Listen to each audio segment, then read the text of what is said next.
Bon, ben, et voilà, on arrive à Paris en 66, 18 ans. Je ne connais pas Paris. Je prends le journal, j'atterris chez un psychiatre pour faire la porte et le téléphone. Ensuite, bien sûr, je cherche où je vais pouvoir sortir, rencontrer du monde. Donc, étant boulevard Malesherbes, le plus près, c'était Pigalle, les boîtes à la mode, la loco. Donc là, je suis allée voir un peu. Je ne suis pas rentrée la première fois. J'ai regardé comment elles étaient habillées les filles. Moi, j'arrivais de la province. Et quand j'ai vu devant la porte, c'était que des perfectos noirs avec des jeans noirs et des bottines. Je me suis dit, là, ça va pas du tout. Moi, j'arrive avec ma petite jupe plissée, c'est le moment de dire, là, ça va pas le faire. Et donc, je suis pas rentrée. Je suis allée au Puce. Et au Puce, on trouvait tout ça. Les jeans noirs, les perfectos, c'était la grande mode. En 66, c'était la grande mode. Donc après, je pouvais aller en boîte avec mon perfecto, mon truc et mon machin. Donc ça, la loco, c'était super. Donc on allait à la loco le samedi soir. Le dimanche, on allait à Richelieu-Drouot, au Golfe-Drouot. À l'époque, c'était une petite boîte où il y avait dans la semaine Johnny qui venait répéter, Eddie Mitchell qui travaillait au Crédit Lyonnais, qui venait également. Et il y avait le Grand Café de l'Angleterre qui faisait langue à Richelieu-Drouot. Tout le monde se retrouvait là. C'est une ambiance terrible. C'était vachement sympa. Et on se faisait les films d'horreur aussi, dans un cinéma tout près de Richelieu-Drouot d'ailleurs. On voyait les films d'horreur, des trucs, des conneries, quoi. Et on passait des week-ends et la semaine, et ben voilà. Et après, alors, ça c'est les années bien. Et après, ben, il y a eu les grèves en 68. Ça a duré un mois, les grèves. Tu as manifesté?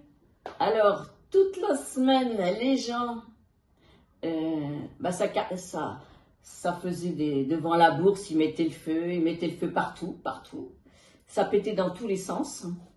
Et le week-end, tous les gens marchaient à pied parce qu'il n'y avait pas de métro, il n'y avait rien du tout, il n'y avait pas de train, les rails étaient rouillés, rien ne marchait, il n'y avait pas de... Alors moi, à l'époque, j'avais connu un mec, il était à l'armée en Allemagne. Il n'y a pas de courrier non plus. Bah là, lui, je l'avais complètement oublié, tu penses? Alors là, je l'avais zappé complet.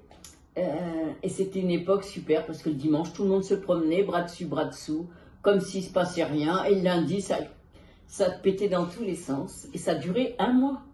C'était la plus grosse truc de jamais vu. Hein. Alors, il n'y avait plus rien qui marchait, il n'y avait plus rien qui fonctionnait. C'était un truc de dingue. On n'a jamais reconnu ça, mais ce qui était sympa, c'est que bah, tu voyais, alors ça nous amusait beaucoup. Alors moi, j'avais mes parents en province qui disaient, bah, j'espère que tu sors pas avec tout ce qu'on voit à la télé, tout ce qui brûle. Oh non, si ça brûle bien, oui, c'est bien. Moi, j'avais peur, on avait peur de rien. Quand tu as 18 ans, tu as peur de rien. Oui. On te dit, fais attention, tu penses à rien à foutre de ce qu'on te dit, parle toujours. Et c'est vrai que c'était un mois, ça a duré. Pas de courrier, pas de voiture qui roulait, il n'y avait plus d'essence. Et c'était tous les gens marchaient à pied les boulevards le dimanche, il y avait tout le monde sur les boulevards. C'était super sympa. J'ai beaucoup aimé mes 68, ça a été un grand moment. Après, ben moi, ben, j'avais rencontré au Golfe-Drouot le père de Pascal. Alors, je me souviens, ben, il est né en 69, lui. Alors, ça aussi, c'était un grand moment. Hein. Alors moi alors tu sais quand t'es pas, je sais pas ce que c'est, hein, t'es enceinte. Et moi j'avais pris, je suis tombée enceinte, je faisais 37 kilos. 37 kilos? Donc tu t'imagines, j'étais pas épaisse. Hein. C'était peu de temps après ton arrivée en plus. En 69 et t'es arrivée en 66? Oui. Ah oui, ça on était, c'était vraiment maigre. Et je me souviens, quand j'ai voulu aller me faire inscrire à la clinique, j'étais avec une copine qui était bien ronde. Elle croyait que c'était elle qui allait accoucher. Et moi, j'étais enceinte de 7 mois. Bah, ça se voyait pas. J'ai accouché à 47 kilos. Oh là là. Non, même pas. 45 kilos. Quand j'ai accouché de Pascal. Et j'ai fait un gros bébé, 3,3 kg. D'ailleurs, je ne pouvais pas accoucher, j'avais le bassin inexaminable. Ah oui, oui, j'avais une épisiotomie. J'étais incapable d'accoucher. Oh ben alors moi, quand j'ai accouché, comme j'avais été endormie, le matin, l'infirmière, elle arrive avec son biberon. Moi, je la regarde, je dis, c'est quoi ça? Ben, elle me dit, ben, et ça, c'est quoi? Oh là là, j'avoue complètement zappé, lui.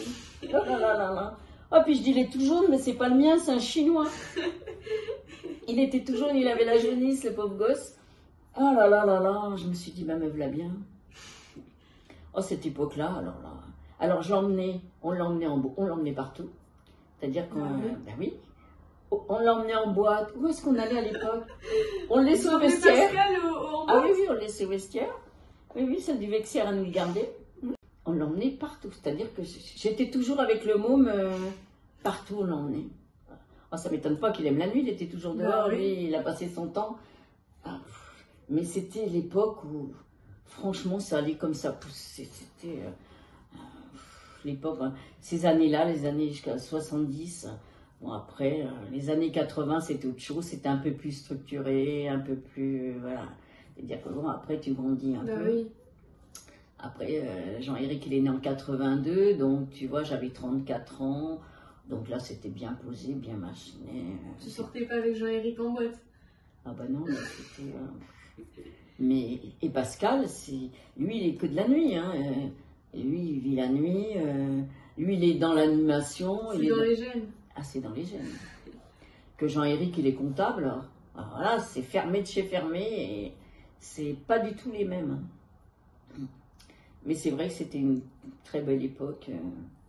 Et après, si, dans les années 80, même avant, 78, quand je suis rentrée chez Francis Laurent, c'était les plus beaux pulls de Paris. On avait une boutique aux Halles, qui était partagée avec un salon de coiffure, un grand salon de coiffure. Et on avait les ateliers en dessous. À l'époque, on était 150. On travaillait à la cave. Il y avait une deuxième cave. Il y avait même une piscine, une troisième. Mais c'était un truc de dingue chez là-bas. Et alors ça, c'était les années magiques. On bossait, mais on faisait les pulls les plus chers et ça désemplissait pas. On était obligé de fermer la porte tellement il y avait du monde. C'était du jamais vu. Hein. À Saint-Germain, on avait une petite boutique en longueur. Alors, c'était l'époque où il y avait les voleurs. Hein. Ah, les voleurs du samedi, c'était quelque chose. Hein. T'en as déjà attrapé un? Ah ben, on en a attrapé avec des sacs. Ah oui.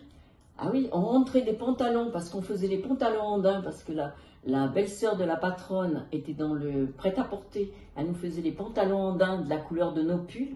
Donc, j'avais pantalons andins bleu électrique, vert, les verts à la mode. Et on faisait les pulls bleu électrique et vert calés avec nos tenues. Hein. Nous, on était dans le haut de gamme. Hein. On avait habillé aussi la speakerine Denise Fabre. On lui passait les pulls à passer à la télé. Moi, j'avais offert un pull à Michel Drucker qui m'a fait plein de couvertures de magazines avec. Ah bah oui, on était très... ah oui, oui, c'était... Tu vois, déjà dans ces années-là, ah oui, oui, on était très branchés. Mais c'était le monde qu'on avait. Moi, j'ai vu Mort Schumann, c'était un chanteur qui venait à la boutique. On avait...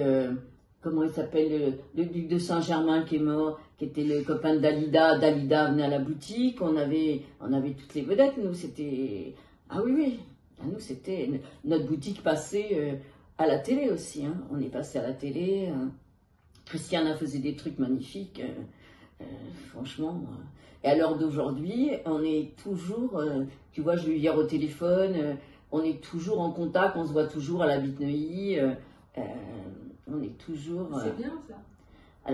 Alors elle avait la folie des chaussures.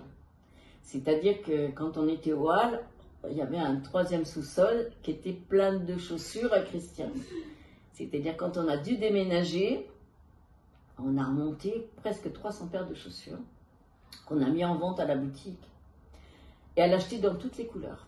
Le même modèle. Le même modèle. Et elle a toujours gardé ce truc d'acheter des chaussures. Et bon, maintenant, déjà, elle habitait 300 mètres carrés. Déjà, rue de Londres, elle avait 300 mètres carrés. Elle avait un signe déjà. Et elle a dû déménager, elle a dû quitter cet appartement où ils payaient pas très cher de loyer, mais ils étaient là-bas depuis 30 ans ou 40 ans. Parce que son mari était en fauteuil roulant et l'ascenseur était entre 2 étages. Obligé de déménager.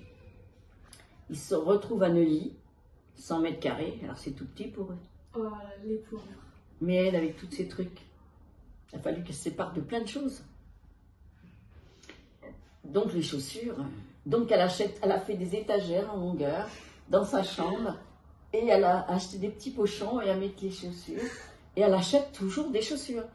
Et quand elle en a trop sur le truc, elle m'appelle, elle me dit, ben viens, j'ai des chaussures pour toi. Ah, des chaussures, j'en ai des chaussures. Mieux. Ah, bah, des chaussures, j'en ai. Hein. Toutes les chaussures à Christiane, les petites bottines de chez Margiela, je dois en avoir 3 paires. Je les ai en noir, en marron, une autre paire ouverte devant. J'ai des chaussures en python de... Alors j'en ai des bleus électriques en escarpin. J'en ai en serpent naturel, plate, de chez... pareil, un truc, mais tu peux pas savoir, Alice. Et quand elle en a trop, elle m'appelle. Et moi, je vais chercher mon sac de chaussures. Et du coup, les chaussures qu'elle n'a jamais mises. Parce qu'elle ne peut plus se chausser. Il n'y a pas assez de jours pour elle dans la semaine. Donc, si tu veux, elle, son truc, c'est de faire les magasins. Et encore, elle les fait moins, parce qu'elle a plus de mal à marcher maintenant. Mais à l'époque, elle partait à 8 h du matin, c'était les magasins.